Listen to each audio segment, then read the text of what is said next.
there is a natural progression that occurs within the industry is if you can get a child into a boat when they're young and they maneuver that boat and learn how to drive it safely, then they're going to be a boater for life.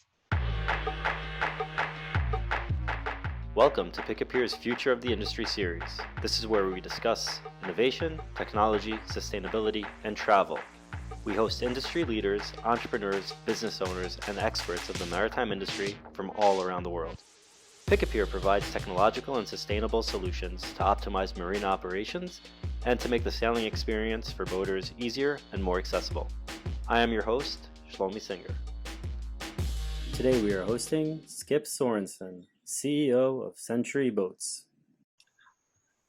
Hey, Skip. Thank you so much for joining me. Hi, Shlomi. How are you? Doing great, thanks. You're based right now in Florida, correct? Yes, Tampa, Florida. Well, what's it like right now over there? It's very warm. So it's hot in August here, and a little muggy, but it's nice. I like hot weather. Same. Have you? So are people actually going out on their boats a lot now, or are they mainly staying indoors, or what's the situation like due to COVID-19? So with COVID, the beginning of the year was kind of normal activity. March came around and everything shut down. They closed boat ramps, and there was a general kind of freezing of boating activity. But since then, the boating activity has skyrocketed, and people see it as a great way to spend time with friends and family, to not be at risk. So everyone's getting out on the water. We're experiencing the same thing over here and throughout Europe as well. Also, the amount of the sales of boats have skyrocketed as well. That's right. Seems like it's the ideal type of vacation right now. Yes, between boating and RVs, at least in the U.S., that's really grown substantially since COVID hit. We actually have an RV for our business that is wrapped with our company logo, and we, when I went to the dealer to buy it, they said they had people flying in to certain cities. They'd get off the plane, go to an RV dealership, and drive the RV back because they didn't want to fly on the plane because of COVID. Wow. So a significant amount of activity in RVs and in boating. So yes, our business here at Century Boats has really grown substantially because of the virus.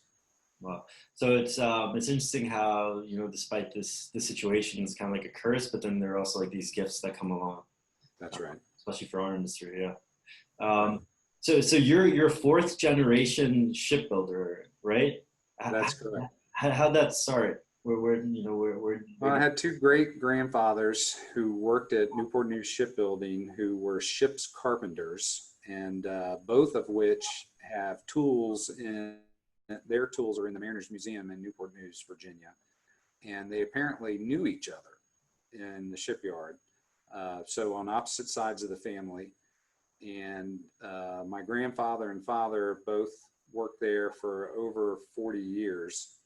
And they both had the same ultimate responsibility at the shipyard. They both ran the waterfront, so to speak, and were responsible for new construction and overhaul of major ships and submarines. So I swore up and down that I would never go work at the family business. And I was headed to a golf career or an investment banking. And my last year of college, I decided the golf tour probably wasn't going to work out for me. And I would go spend a summer at the shipyard as a mechanic. And so I did that, and I fell in love with the place. I really enjoyed the work. I was a mechanic on 3 different submarines at various stages. Wow. And so instead of going into the investment banking world, when I graduated from college, I went on to become a construction supervisor and responsible for various compartments within a 688 class nuclear submarine. Wow. And I loved it. Did that for 3 years and delivered the boat to the Navy, and it was just a tremendous learning experience and a lot of fun. I got to go to sea trial with the boat, and I got to drive it, and I went to test depth in it. We set a record at that time, which apparently is broken by a foot every time a new submarine goes down. And just really had an amazing experience. Wow. And I mean, the systems within a submarine are so complex. That's right. Some of the most complex in the world. You know, even the space shuttle has one environment that it participates in, but the submarine has to actually operate on the water and below the water and really extreme pressure. So it's a pretty complicated piece of equipment. Wow. So that means you gave up completely on your golf career. Well, I went on to play in some amateur tournaments, and I still play occasionally. But yes, I gave up that dream and entered the shipbuilding world. And I have a cousin who is a fifth generation shipbuilder now. So, or I guess he's a nephew. So my sister's son is working at the shipyard and enjoys it. Wow. So right now you kind of shifted. I mean, you're still involved with the shipyards and shipbuilding, but you're also back to where you were originally, where you wanted to be with investment banking. So could you explain a little bit about that shift? I mean, what drew you into going back to like, all right, looking for investments, consulting, and then helping other businesses in the maritime industry? Sure. So when I entered the shipyard, one piece of advice my father gave to me was, hey, if you're going to go into the corporate world, it would be really beneficial for you to start off on the manufacturing floor to really learn the business in that respect. So I had an undergraduate finance degree, went on to get an MBA, went into finance roles after we delivered that submarine, and ultimately culminated with becoming a CFO for various private equity portfolio companies, where I did large scale turnarounds and restructurings, bought and sold businesses, and had 4 liquidity events for those PE firms over an 8-year period. And at the end of that really intense 8 years, I ended up deciding to open up my own investment banking boutique firm, and it has a focus on the maritime industry. And more specifically, 90% of our clients are boat manufacturers who sell boats. And so I've had an opportunity to participate on a number of deals and lead transactions. And I also do consulting work for those companies. And that's primarily the activity that I've been doing since 2013. Mm-hmm. So it seems really interesting, especially during these days right now, seeing just the changes that are going on in the industry and how they're impacting, boaters who are going out to sea, and also the marinas themselves, and also the shipbuilders. What are some of the changes that you've seen since you started your investment banking career? Yeah, I guess there are 2 major ones that I would point to. One is the continual striving for efficiency in boat manufacturing. So there are new technologies that have come out to help boat manufacturers, whether it be software for operating systems and vacuum infusion and other things that end up helping to reduce weight in the boats and make them easier to build. That search continues for boat manufacturing. It's still a very labor-intensive process. It hasn't made the leap like the car industry has into automated manufacturing. I see that as a next frontier for the boat manufacturers, is how do they begin to have pre-preg carbon in ovens and have things built in large parts and put together more efficiently with less labor. So that's one. The other is the customer experience. The boating industry really has to focus on how to make the customer experience much easier.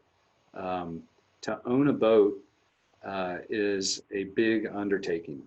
There's the potential for significant maintenance, for transportation, for storage. There's safety concerns. So it's not like buying a car today and picking it up at the lot, driving it off, and you effectively know how to utilize that asset. So you're seeing a very large proliferation of boat clubs. And I think this is a fantastic undertaking by the industry, and marinas specifically and dealers are the primary drivers of this trend. But it gives people an opportunity to get into boating without having to purchase that major asset that they may be unsure of, to experience the quality aspects of boating without having to worry about, you know, cleaning and maintenance and upkeep and storage and all of those things. I was just on a call yesterday with a major marina, and we are going to be helping them with their boat rental and boat club programs, and it's really exciting. So I see that as a major transition for the industry. How do we get more people into boating by improving the customer experience? I really agree with that, with the customer experience aspect, especially with what you mentioned with the boat clubs. It seems that a lot of people right now are searching for a community and something that can tie them together to be part of something. And it seems like with the customer experience, it's not just the boat itself; it's what's going on around.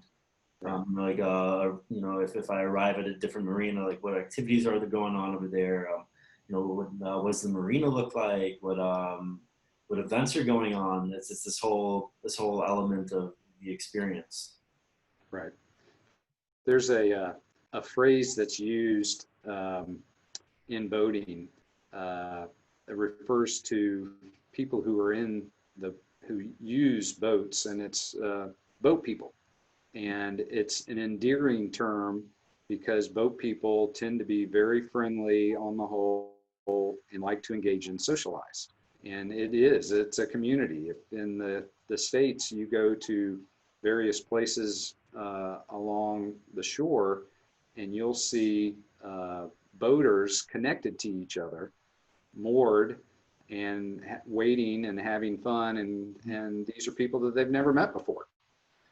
Think of any other place where you go somewhere and you interact with people in such an intimate way. So it's really it's fun to be a boat person and to be in that environment. I agree. And so what I want to ask you is that you and I have an understanding about the importance of the experience, of the technology, of the community focus. But a lot of people in the industry, and also a lot of marinas in the industry, are kind of are a bit lagging. The industry itself is you know, behind let's say the aviation industry or the car industry, as you mentioned. What can we do as industry leaders to bring the boating industry, the maritime industry, you know, to the forefront? You know, boating for the boat manufacturers and the industry as a whole is about the product.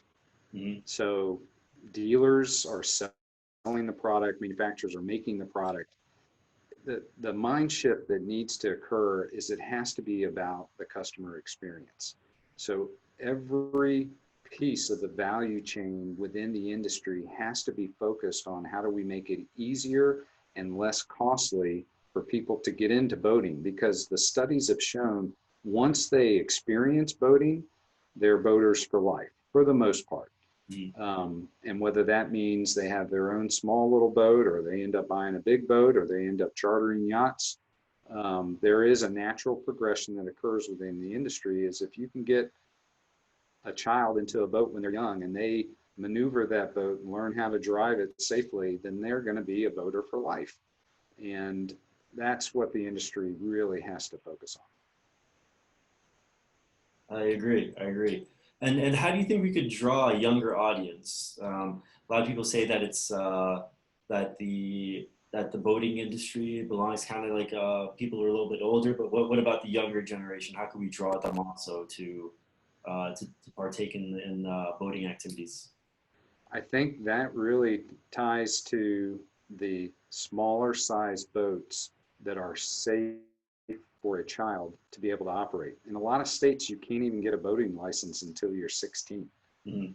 And I think in the right environments, whether it be a lake or inshore type of boating, it's very safe for a child to be in a boat and driving a boat. And especially if there's a parent or an adult involved in that. Here at Century Boats, we're in the process of developing a new boating line that'll be 14 and 16-foot boats. We're actually going to do this through potential acquisition of a boat manufacturer, and we are going to have ultimately a product line that goes from 14 foot in size, which is a two-person boat that's a lot of fun to drive, just like a wave runner would be. And we're going to have boats all the way up into the 100-foot range. So we want to be a full one-stop shop for boating and have various different sizes and types of boats within our product portfolio. So I think that's the best way to do it. As a kid, if you can get on a boat and you can actually steer and have fun in that boat, fish, water ski, do whatever, you're going to be much more of a lifelong boater. Sounds exciting.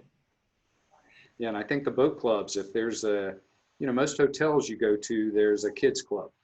And sometimes it's because the adults want to get away and spend time at the pool for a few hours. They put the kids in the club.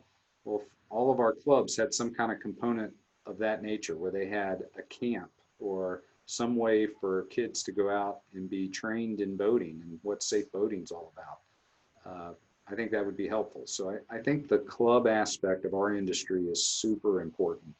And we here at Century are going to do a lot to try to help make that happen.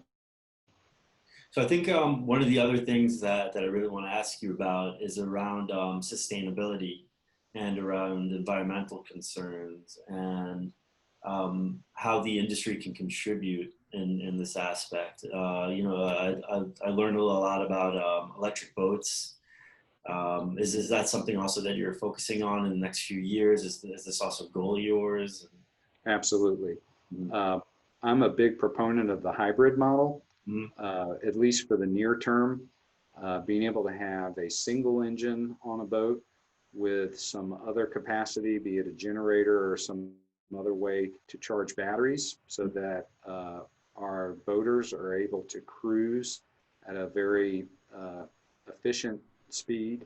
Let's call it 6 knots or 6 to 8 miles an hour. And to do that in solitude and quiet without damaging the environment through exhaust fumes, I think that's going to be a big shift in the industry in the near term. So we're not quite weight ratio and speed. We're not quite able to eliminate the engine for most boating purposes today, but the hybrid model is one that I think will help us with sustainability in the future. Yeah, there seems to be a lot of focus on innovation within the industry right now. I know a lot of startups that are coming around, and not just for the boating industry, but also for the marine industry, for trade. Where do you see the future of the industry in the next 5 years? I think propulsion is a big innovation that's happening within the boating industry. Again, I talked earlier about automation. Is also something in the manufacturing process. New materials coming into the industry. And then the software component can't be overlooked either. There are a lot of apps and service systems that are being created where people who are not mechanically inclined and don't want to really have to worry about their boat can take advantage of these service providers. So there are, if your boat's not in a club, you can have your own boat, but somebody can prep it for you before you leave on an outing. They can clean it up when you get back, and then any type of service that needs to occur on it, from jumping a battery to fixing an engine, can be done by these organizations. And you can call 24-hour service, you can text, you can use an app, and There's monitoring systems that are put into the boat so they actually know when something's going wrong long before you do. And that type of providing that type of service for our customers is really important. So, final question for you. For someone who's not a fourth generation boater, who's really interested in starting a career within the industry and working his way up, where do you recommend he starts? Well, if it's an individual with a high degree of passion for the industry, there are trade schools out there that focus on boat building as a career. There's always naval architecture and engineering tracks available in university. But really, if you have an interest, there's a multitude of different aspects to the industry, from marketing to manufacturing to the customer service and support to marinas. So it's really, what is the niche that you want to focus on? There's that philosophy of the 10,000 hours of study to get to greatness, right? Yep. So I was not in the boating industry for the majority of my career. I was in aerospace and defense and in computing and doing finance roles. But really, from a very young age, I was reading all the magazines. I was going to all the boat shows. I was learning a lot about the industry. I was making a lot of contacts about chartering, about buying boats. And that's really served me well as I've gone more in a dedicated fashion to the industry over the last 7 or 8 years. So that's what I'd recommend is, if you don't go to school for it, at least begin to pick up as much knowledge as you can about boating, and you'll be able to figure out what excites you the most and go pursue that if you have the knowledge. That's great. I agree, and I hope I'm not sure if you have kids, but I hope they follow your footsteps, and so on. You keep this tradition going on. Yes, I do have two sons. They are post their college careers. They're both bankers, so they followed me in the banking standpoint, and hopefully they'll follow into the boating aspect, on the tail end of their careers, much like I did. But they love boating. We've done family charters for 10 years now. They're the best vacations of any that we've ever taken.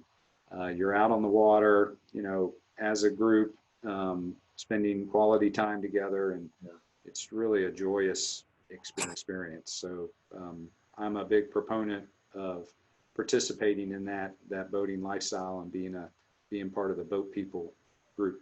Nice. All right. Well, Skip, thank you so much. This is a real pleasure. I really appreciate it. So it's been a pleasure talking to you and fellow advocate for the industry. So anytime. Yeah, sounds great. So take care, and best of luck with everything. Thank you. You too. All right.